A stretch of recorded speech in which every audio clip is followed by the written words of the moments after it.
Bismillahirrahmanirrahim. Assalamualaikum warahmatullahi wabarakatuh. Perkenalkan, nama saya Muhammad Afiul Muqtadi. Di sini saya akan menjelaskan proposal metode penelitian kualitatif yang berjudul memantapkan dana zakat, infak, dan sedekah di Basnas Kabupaten. Baik, zakat adalah instrumen rukun Islam yang memiliki peran cukup penting karena di sini ada dua dimensi, yaitu sebagai wujud kepatuhan, yang kedua yaitu sebagai wujud kepedulian kita terhadap sesama manusia. Nah, fungsi zakat adalah menjadikan kehidupan manusia menjadi bersih, artinya terhindar dari sifat-sifat dan perbuatan tercela. Sekaligus salah satu solusi untuk meningkatkan kesejahteraan masyarakat, di mana kesejahteraan adalah harapan setiap masyarakat, sehingga Islam mengedepankan kesejahteraan sebagai kesejahteraan itu bagian dari umat. Secara global, dalam Islam diklasifikasi menjadi dua jenis, yaitu zakat mal, zakat harta kekayaan, dan zakat naf yang artinya zakat fitrah.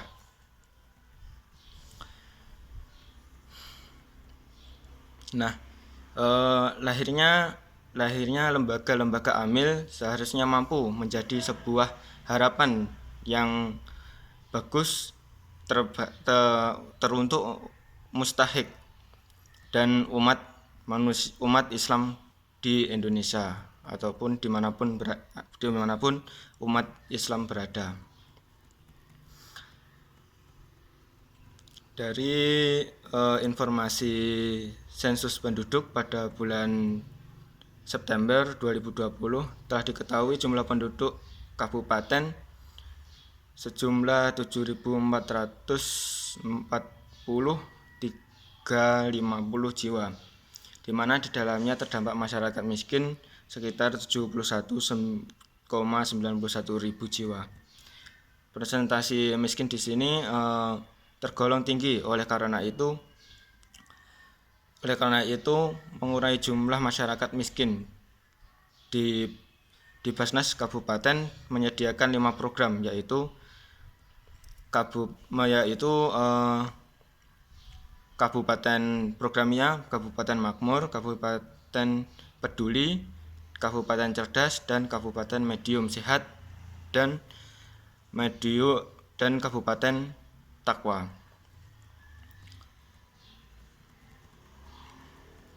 Nah, di sini saya menjelaskan manfaat penelitian. Manfaat penelitian di sini yang pertama sebagai bahan masukan bagi peneliti yang akan melaksanakan kegiatan penelitian dan sebagai pedoman agar fokus dalam penelitian. Yang kedua, diharapkan semua mahasiswa dari penelitian dapat merangsang untuk melakukan penelitian yang lebih lanjut. Yang ketiga, hasil penelitian ini pula dapat menjadi sebuah acuan pembelajaran bagi masyarakat untuk mendapatkan informasi yang lebih relevan. Yang keempat, sebagai bahan evaluasi Basnas Kabupaten terhadap keefektivitas pemberdayaan dana ZIS maupun meningkatkan kesejahteraan masyarakat.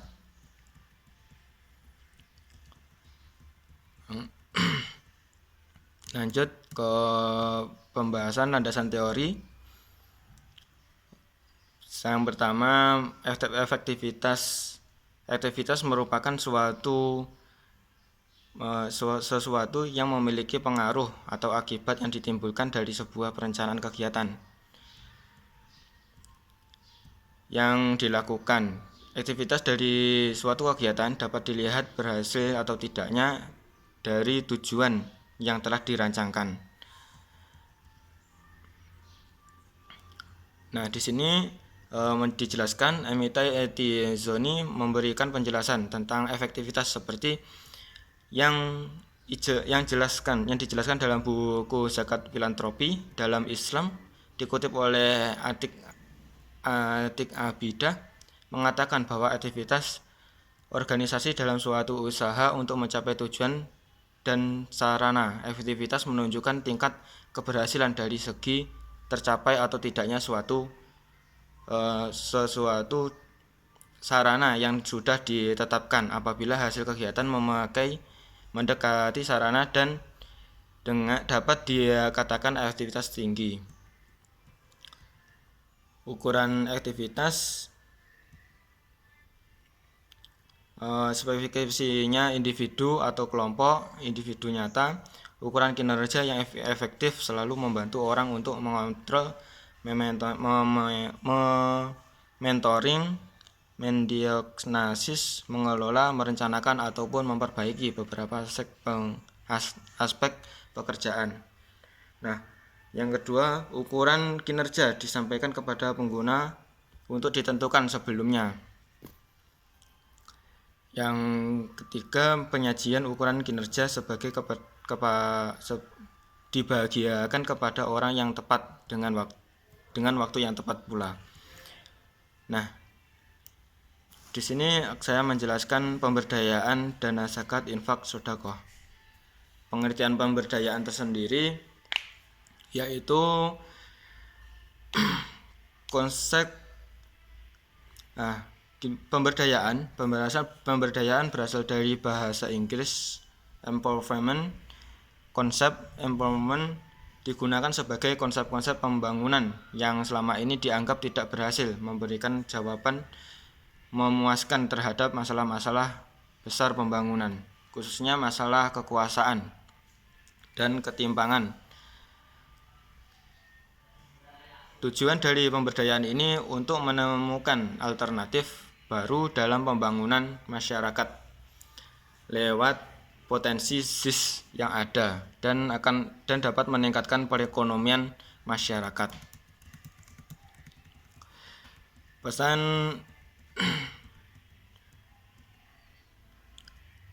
selanjutnya, pesan ibadah yang aplikat, produktif, dan transformatif di kehidupan masyarakat. Program pemberdayaan harus dapat mengubah pola pikir dan karakter masyarakat yang pasrah, tidak mau merubah nasib, dan dapat dikatakan pemberdayaan SIS secara bersama-sama melalui lembaga amil zakat. Lembaga zakat memiliki kemampuan sebagai berikut. Yang pertama, pembinaan dan pendampingan kepada mustahik. Yang kedua, memiliki peran untuk memfasilitasi mustahik dan memberikan motivasi, kesempatan dan dukungan dengan menyelenggarakan pelatihan mustahik maupun karakteristik per individu. Yang ketiga, kemampuan mendesain program pemberdayaan. Peran lembaga zakat harus memiliki kemampuan dalam tataran konsep teori dalam melakukan pengentasan kemiskinan di masyarakat luas. Yang poin C, zakat, infak, dan sedekah. Zakat menurut istilah, zakat berarti kewajiban seseorang muslim untuk mengeluarkan nilai bersih dari kekayaan yang dia miliki. Selanjutnya, infak pengertiannya berarti mendermakan harta yang diberikan Allah SWT atau menafkahkan sesuatu kepada orang lain semata-mata menganggap ridho Allah SWT. Dengan demikian, infak merupakan bentuk pentasafuran harta sesuai dengan tuntutan syariat. Syarat-syarat infak itu sendiri ada 2, yaitu orang yang berinfak sebaiknya tidak menyebutkan bahwa ia telah memberikan infaknya kepada lembaga ataupun perseorangan.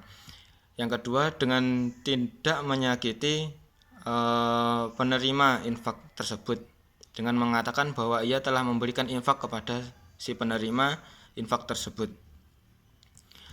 Macam-macam infak, ada infak wajib, infak sunnah. Nah, poin terakhir yaitu sedekah. Sedekah berarti mendermawakan sesuatu kepada orang lain. Sodakah berasal dari kata sodak yang artinya benar. Maksudnya sodak berwujud-wujud, yang merupakan wujud orang yang bertakwa melalui amal perbuatan positif kepada sesama. Syarat-syarat sodakoh, orang yang memberikan, yang pertama, orang yang memberikan syaratnya orang yang memiliki benda-benda itu berhak untuk memberedakan atau memberikannya.